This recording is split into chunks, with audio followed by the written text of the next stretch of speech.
Troisième élément, le potasse, le potassium. Qu'est-ce qu'il fait, lui? Il aide au bon fonctionnement des stomates. C'est quoi des stomates? Ce sont les porcs, les cochons, hein, mais les porcs. Il favorise la floraison et la fructification. Donc, ça va aider à ce que nos arbres ou nos légumes forment des fleurs qui, par après, donneront des graines ou des fruits. Potassium est très important aussi pour la résistance aux excès de température, trop chaud, trop froid. À la sécheresse aussi. Donc voilà, donc c'est quand même assez important. Il se trouve le potassium entre autres dans les fumiers, dans les cendres de bois, dans le marc de café, dans les pots de banane. Ne jetez pas vos pots de banane. Bon, maintenant, ils peuvent être pollués par des produits chimiques si on ne les achète pas en bio. Si on les met en compostage de surface, c'est pas très grave parce que la plupart des produits vont se désintégrer dans l'air et ils vont disparaître tout seuls. Enfouis dans le tas de compost, c'est peut-être moins intéressant. Mettez-les sur la surface de la terre. Et si ça vous gêne au niveau de la vue, mettez 1 ou 2 cm de terre au-dessus, ça sera plus vu, ou mettez en dessous du paillis. Hein, on les verra. Des algues marines, non? Dans les algues marines, il n'y a pas vraiment beaucoup de potasse. Les algues marines. Mais mettre les algues marines sur les pots de banane. Peut-être. Je ne vois pas trop l'utilité, mais bon. Un manque de potasse maintenant, comme on le voit, c'est les stomates, donc les pores des feuilles et des tiges, qui laissent évaporer trop d'eau, ce qui fait que la plante, elle flétrit. Donc, bon, attention maintenant, quand il fait très très chaud, parfois aussi ça peut faire flétrir les plantes, mais si on n'a pas une température excessive et qu'on voit que les plantes sont un petit peu comme ça, c'est peut-être un manque de potasse. En principe, tout ce que j'ai dit là, avec un sol bien vivant, il n'y a pas de souci. Il n'y a pas de souci. Mais pour un débutant, et aussi pour comprendre, parce que c'est toujours bien de savoir comment il faut faire, mais moi j'aime bien aussi d'un petit peu de comprendre. C'est pour ça que la théorie, c'est parfois utile quand même. Donc pour comprendre un petit peu ce qui se passe et comment on sait voir toutes ces choses-là, y remédier, c'est peut-être bien de le faire comme ça. Voilà, ça c'est les 3 choses les plus importantes. Maintenant, je ne vais pas vous bourrer le crâne non plus avec tous les autres éléments pour l'instant. Certainement qu'un peu à la fois, on va peut-être y arriver de temps en temps quand on parle d'une plante en disant qu'il faut un peu plus de calcaire, qu'il faut un peu plus d'oligo-éléments, le magnésium surtout. Hein. C'est très important pour la santé des gens aussi, hein, le magnésium. De plus en plus maintenant, même dans les engrais chimiques, on mettait du magnésium parce qu'on a constaté que les gens, ils manquaient de magnésium. Et ils étaient en moins bonne forme. Donc un peu plus comme ça. Hein. Qu'est-ce qu'on donne aux étudiants? C'est parfois des cachets avec du magnésium au moment des études, hein, pour qu'ils soient un petit peu plus éveillés. Donc, très important, le magnésium, et c'est pour ça souvent, quand on a le NPK sur un paquet, il y a un 4e, et ça c'est le magnésium qui est présent ou pas dans ce qu'on a éventuellement acheté. Maintenant, la différence entre un amendement et un engrais. Ignace, je voudrais peut-être juste rajouter que la potasse a aussi un rôle dans le goût du légume et pour la conservation. Donc si on n'a pas assez de potasse, le légume peut manquer de goût et pas très bien conservé. Et on peut en mettre autant qu'on veut de la cendre de bois par exemple, ou dans l'année. Non, c'est un maximum 1 à 2 poignées par mètre carré. Et par an? Par an. D'accord. Le goût et conservation. Oui. Ça m'avait échappé. Voilà. Donc, on entend parfois parler d'amendement. Par exemple, sur les sachets ici qu'on a achetés avec le fumier de cheval, et il me semble qu'il y a du poule aussi dedans. Vache. Vache. Oui, c'est vache. Pour les vaches. Poule. Hein. Maintenant, dans le commerce, on trouve de plus en plus des fumiers déshydratés. Il y en a maintenant avec les trois, vache, cheval, poule, etc. Encore une fois, c'est tant mieux, parce que le plus qu'on a d'éléments différents, encore une fois, le plus il y aura une complexité des matières qui vont se former en compostant, en étant ingérées par les micro-organismes, par toutes ces choses vivantes de notre sol. Donc, un amendement, c'est une matière qui est apportée au sol pour améliorer la qualité du sol. Hein, si on a écouté ce que j'ai dit auparavant, bon, ça se résume à ça. Hein. Donc, il y a les minéraux et il y a l'organique. Donc, ça peut être des minéraux aussi. Par exemple, de la chaux. Bon, faites attention, il faut au moins de la chaux éteinte. On dit aussi que ça enrichit le fermier, et ça appauvrit son fils ou la relève, parce que la chaux fait travailler beaucoup ce sol qui va s'épuiser plus vite. Hein. Mais il peut parfois être important quand on va parler de pH. Aujourd'hui, je ne parle pas beaucoup de pH non plus. Je ne vais pas tout dire sur une réunion non plus, mais quand on a un pH trop bas pour des plantes qui ont besoin d'un calcaire plus important, ben, on peut quand même mettre un peu de chaux. Les algues marines, je vais en parler par après. Donc la chaux, le sable éventuellement. Là, je pense souvent aussi aux jardins d'ornement. Parfois, il y a des plantes de rocaille qu'on appelle, qui ont besoin d'une terre vraiment légère, donc du sable. Parfois de l'argile. Celui qui a une terre trop sablonneuse peut éventuellement rajouter un peu d'argile, quoique là, il faut des camions, c'est pas évident. Les cendres de bois, ça on peut éventuellement avoir chez soi, soit s'en procurer.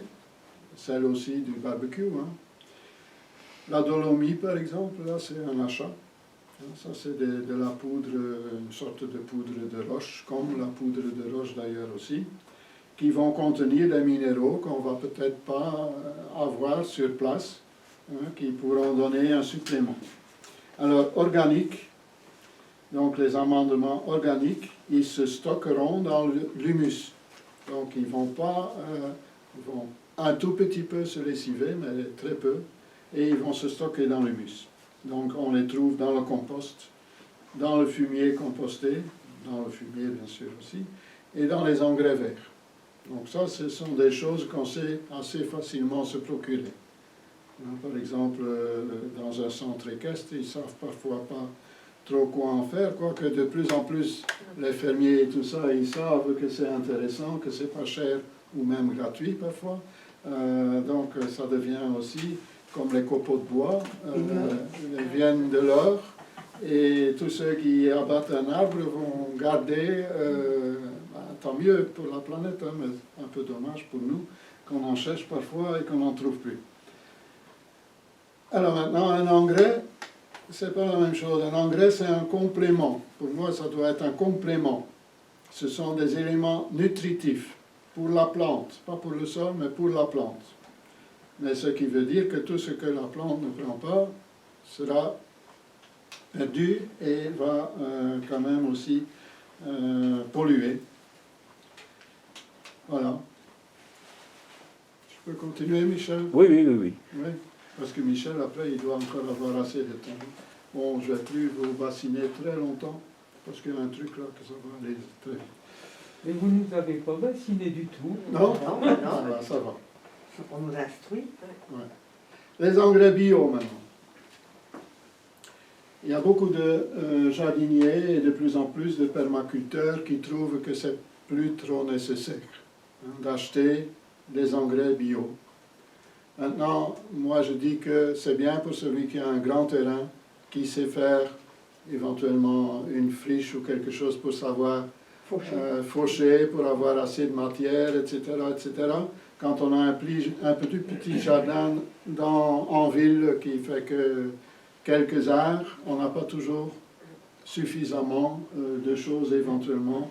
Aller chercher le fumier, c'est bien quand on a une voiture, une remorque, s'il faut salir sa voiture, etc. C'est pas évident, parfois c'est lourd aussi. Bon. Donc, je dirais que chacun il choisit un peu la façon qu'il va faire pour rendre vivant son sol. Donc, en engrais, je parle aussi bien engrais que amendement. Et les deux vont un peu de pair. Quoique l'amendement nourrit le sol et l'engrais nourrit la plante. Donc là, il faut faire la distinction des deux. Voilà. Le plus accessible, c'est bien sûr le compost qu'on fait avec les restes de cuisine, avec les restes des fans de plantes, etc. Et éventuellement, si on sait aller faucher un petit peu d'ortie ou d'autres choses, un endroit qui n'est pas trop pollué, pourquoi pas. On sait aussi acheter éventuellement une botte de paille. La paille, il faut savoir que la paille ne va pas vraiment nourrir le sol, mais la paille va créer beaucoup d'humus. Et l'humus, quand on a écouté auparavant, on l'a besoin. Donc la paille, éventuellement le foin, bien sûr s'il est avec plein de graines de mauvaises herbes, il faut éviter ça. Si on le cultive soi-même, on peut couper avant que les graines soient mûres. Donc, bon, voilà. Chacun il doit faire comme il sait. Les fumiers, le fumier, ce n'est pas les fientes. Bon, les fientes peuvent être utilisées, mais il vaut mieux alors les mélanger avec de la paille, du foin, des sciures, de bois bien sûr qui n'a pas été traité, des copeaux de bois aussi qui n'ont pas été traités. Parfois quand on a des animaux, qu'on met plutôt des copeaux, je pense aux hamsters ou autres. Bon, tout ça peut servir. Les toilettes sèches, il y en a beaucoup qui emploient aussi des copeaux de bois pour ça. C'est pas acheté à la poubelle, hein, c'est aussi réutilisable. Mais peut-être composté à part ou plutôt en tas. Sauf avant l'hiver, quand on a une parcelle qui n'a rien dessus, ben là on peut mettre éventuellement déjà sur place. En principe, tout ce qui est mauvais, même les antibiotiques qu'on a éventuellement avalés, malheureusement, vont se dégrader à condition qu'ils ne sont pas enterrés, qu'il reste quand même une partie du temps. Et c'est vrai que si on est 10 personnes et qu'on va tous sur la toilette sèche, on aura peut-être un apport beaucoup plus important que si on n'est que 2 ou 3 ou 4. À ce moment-là, il faut peut-être faire un tas plus large, plus long, ou comme on veut, et l'étaler qu'il y a un petit peu de toutes ces moins bonnes choses disparaissent. Puis je crois qu'il y a quand même beaucoup de choses que les gens ne pensent pas qu'on pourrait recycler. Il suffit d'un peu regarder aux déchetteries le nombre de gens qui passent avec des sacs et des remorques avec de la verdure, avec des branches, alors que, bon, il suffit de peut-être investir dans un petit broyeur, même un bon broyeur, et dire de toutes les tailles que l'on fait, des branches, des arbustes d'ornement, ben que rien ne quitte le jardin, que tout retourne au jardin. Même si on n'a pas de broyeur, on peut aussi le couper en tronçons et le laisser se décomposer comme ça en surface du sol. Donc les tontes d'herbes, les mauvaises herbes. Il y a combien de gens qui disent par exemple du chien-dent, je vais m'en débarrasser, je vais mettre ça à la poubelle comme ça. Mais non, laissez-le sécher sur un chemin, par exemple sur un empierrement, et une fois qu'il est sec, voilà, il retournera dans le compost. Donc il y a plein de choses comme ça que l'on peut faire. Et les litières de chat. Oui, mais souvent... J'allais dire, ça dépend lesquelles litières. Là, ce sont aussi des choix à faire. Maintenant, je sais qu'il y a des trucs comme des copeaux de bois, là, je ne sais pas trop quoi. Il y a de la litière biodégradable, C'est très bien, seulement les chats n'aiment pas toujours. Alors voilà, c'est le problème. Moi, il faudrait au moins regarder s'il y a une formule de ce que c'est fait, Oui, une proposition. ce qu'il y a dedans. Bon, là, j'hésite à accentuer ça. Il faut Les voir chiens, un oui, peu. vont Ouais. ça fait pas Les mal. crottes de chien, ça c'est pas très grave. Il y en a qui disent qu'il faut absolument pas mettre ça. Les plures d'orange et tout ça, qu'il faut pas Ah, je ne mettre vais pas ça. mettre d'orange, c'est trop longtemps. Oui, ça met longtemps parce qu'ils ont été traités. Ah, voilà. Quand on les achète en bio, ils pourrissent parfois déjà dans la caisse avant qu'on les mange. Hein? Donc c'est bien le problème de ce qu'on met dessus. Ceux qui vont pourrir, Mais c'est- en mettant en surface, ce n'est pas trop grave, ça disparaîtra. Sur le sol, là, comme ça. Oui, sur Moi, le je sol. jette comme ça sur le sol. Même mes Au copines début de du Noël, printemps, les ça jettent disparaît. tout seul aussi. Voilà. Des sections des chiens et des chats, il y a quand même des articles qui disent que ça transmet des maladies à l'homme. Oui. Mais alors tu caresses plus ton chien non Comme les plus. renards. Tu caresses plus ton chien non plus avant qu'il J'ai ait pas de plus son chien âge. là. Moi non plus, ma fille, elle en a. Oui, ça peut être Il ne vrai. faut pas exagérer non Si plus. tu as 10 chiens et que tu as un petit jardin, ça sera sûrement comme ça. C'est toujours Si la t'as un petit- concentration qui fait Ouais, le voilà. poison aussi. Hein. Si tu as un petit chien ou un grand chien et tu as un grand terrain, Comme le Covid, hein. Bah, la concentration du C'est vin, ça toujours- va La aux concentration. États-Unis. toujours essayer de mélanger le plus possible et pas faire des apports excessifs d'une seule chose. Quoi, hein. Il ne faut pas oublier non plus que la terre, c'est aussi un grand moyen de recycler les choses. Parce que s'il n'y avait pas la terre serait remplie de déchets. Donc la terre a une grosse capacité de décomposition des déchets. C'est les micro-organismes du sol qui sont là pour ça. Donc depuis des millénaires, hein, c'est comme ça. Si le sol ne ferait pas ça, il n'y aurait plus de vie sur Terre. Ah ben, ça va. Si le sol ne nettoierait pas une grande partie de la pollution, maintenant bien sûr avec les pollutions très importantes qu'on voit maintenant et souvent concentrées aussi, hein, ça pose beaucoup de problèmes, mais en bon père de famille, recycler tout ça, ça peut être que positif. On va bien sûr pas mettre les fientes ou les crottes de chien sur les salades. Hein. Donc un petit peu de logique et Ouais. on va bien trouver comment faire. Quoi. Et au fait, peut-être que les salades aimeraient bien. On leur a Ah, pas peut-être les posé, salades, mais après c'est nous on qui leur va a les pas manger. posé la question. Tu peux le faire salade. comme dans le temps, hein. Les diluer dans de l'eau, hein. Et les mettre après à tes trucs. Enfin, c'est quand même pas très appétissant. Mais non, ça Non. peut pas faire des yeux, hein. Non. Voilà. Donc, les indications des valeurs des NPK, comme ça que j'ai trouvé, des différents fumiers, ça je vais faire en vitesse. Hein. Vous réécoutez éventuellement une deuxième fois sur Internet et vous savez noter si vous n'avez pas éventuellement les données. Hein, le fumier de bœuf, par exemple, donc N c'est azote, P c'est phosphate et K c'est potasse. C'est 4, 1, 4. Ça donne une idée, hein, parce que parfois on dit j'ai des lapins, est-ce que ça contient beaucoup de ci, ça contient beaucoup de ça. Le cheval c'est 6, 1, 5. Et ça c'est approximatif. Hein. Ça dépend ce que le cheval a mangé, ce que la poule a mangé, ce que le lapin a mangé. Ça peut varier un peu, mais c'est plus ou moins ça. Quoi, hein. Donc le cheval 6, 1, 5. Donc un peu d'azote, pas beaucoup de phosphate, et un tout assez bien quand même de potasse. Les lapins maintenant, justement, c'est 24, 5, 0,5. Donc un fumier frais de lapin contient beaucoup d'azote. Donc on ne va plus donner un complément là où on met justement le fumier de lapin. Si on l'étale partout en mélangeant avec d'autres choses, ça s'équilibre. Mais on a une idée. Les fientes de volaille, c'est 23, 10, donc il y a beaucoup de phosphate quand même, phosphore, et 17. Donc c'est très riche, c'est pour ça qu'on dit faire attention, ça brûle les racines. Il y a de l'ammoniac aussi, qui constitue l'azote, hein. C'est une grande partie en Les ammoniac. fientes de pigeon, c'est encore plus fort. Et les fientes de pigeon, c'est au moins aussi fort, si pas plus fort. Ouais. Hein. Les chèvres et les moutons, c'est 8, 1, 7. Donc pas beaucoup de phosphate. Le porc, c'est 4, 1, 5. Bon, je ne pense pas qu'il y en a beaucoup qui ont un porc dans leur jardin. Des moutons non plus, d'ailleurs. Bah, il y en a à la campagne qui ont une paire de moutons. Des chèvres. C'est assez riche aussi, hein, chèvres et moutons.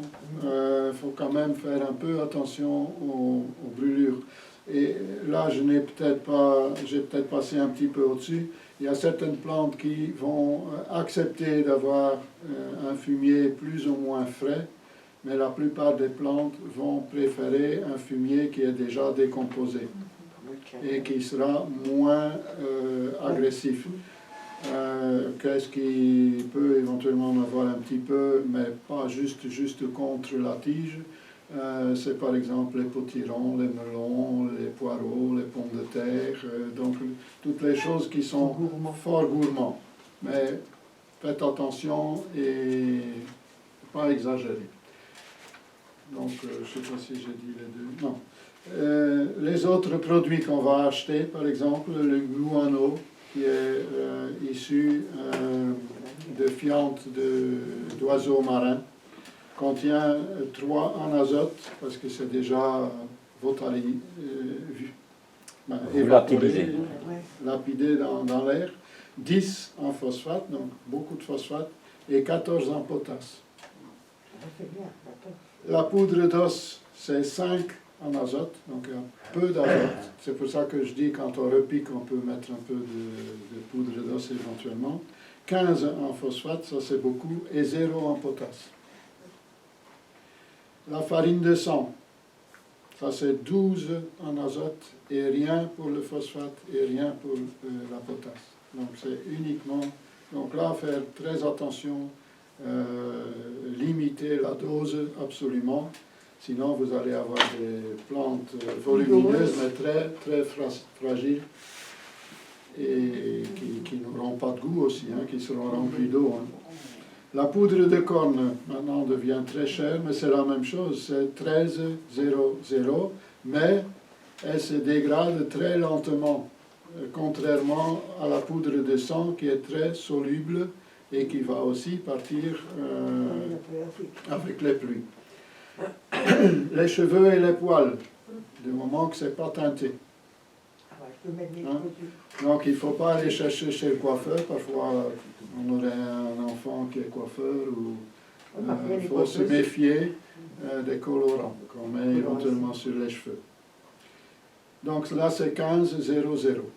Donc si on se rase la barbe, qu'on coupe à la maison ses cheveux, on peut les jeter dans le compost alors. on les met sur le jardin, moi je les mets comme ça. Ah, tu mets aussi comme ça?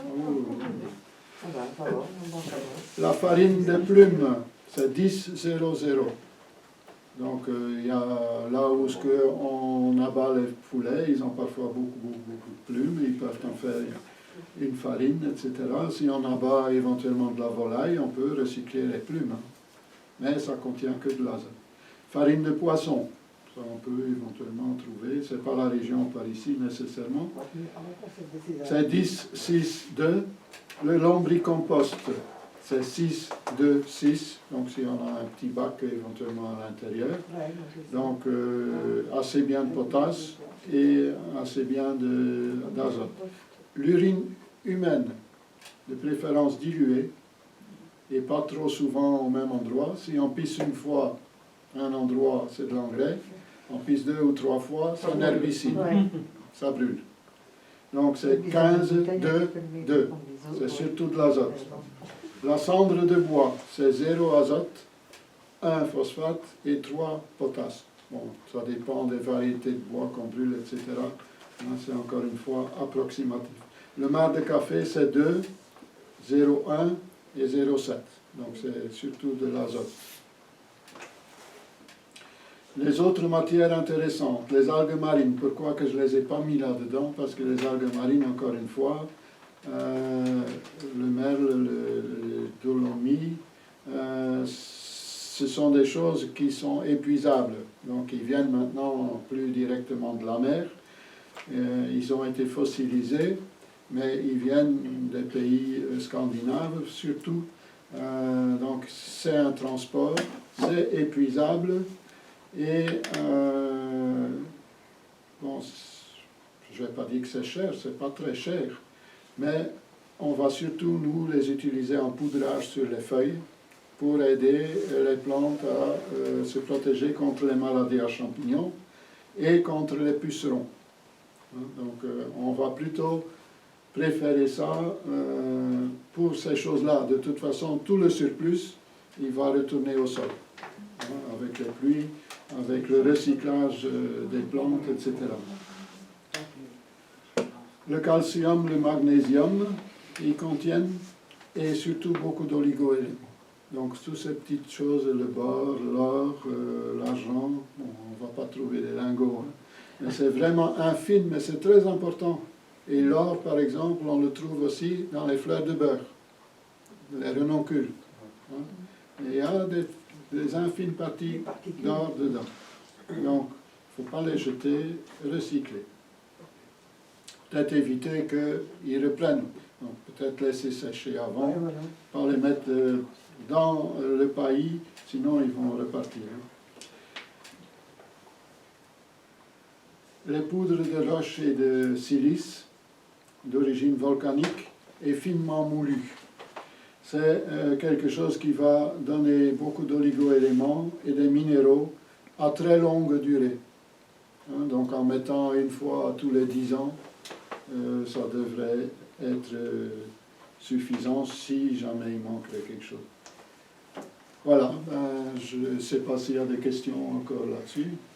Quelle est la meilleure période pour l'épandage en ce moment? Oui, ça j'ai pas dit, c'est vrai. L'épandage des amendements, c'est toute l'année. Donc on améliore le sol toute l'année.